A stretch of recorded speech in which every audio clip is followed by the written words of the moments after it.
رفع الیدین کرنے کی حدیثیں زیادہ ہیں، اس لیے کہ وہ ایک عمل ہے، کیا ہے۔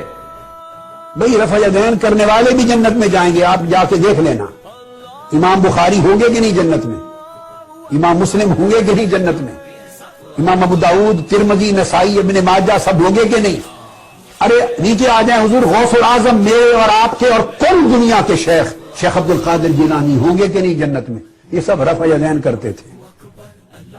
اب میں ان کا مرید ہوں، میں حنفی ہوں، میں رفع الیدین نہیں کرتا۔ میرے بچوں، میرے محترم اساتذہ و مفتیان، یہ زندگی پڑھانے کی ہے جو ان کے کام آئے گی۔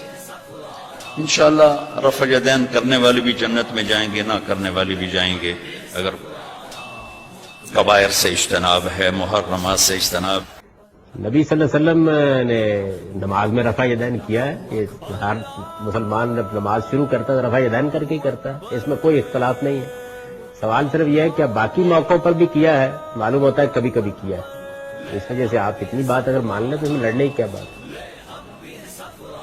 ایک تو فرض ہے، اس کے بغیر نماز ہوتی نہیں شروع کرتے وقت، اس میں کسی کو اختلاف بھی نہیں۔ رکوع میں جاتے ہوئے، سجدے میں جاتے ہوئے، اٹھتے ہوئے، روایتوں سے معلوم ہوتا ہے کہ حضور نے کبھی کبھی اس موقع پر بھی رفع یدین کی۔ ٹھیک، اتنی بات ختم ہو گئی۔ آپ بھی کبھی کبھی کر لیں گے تو آخر کیا قیامت آ جائے گی؟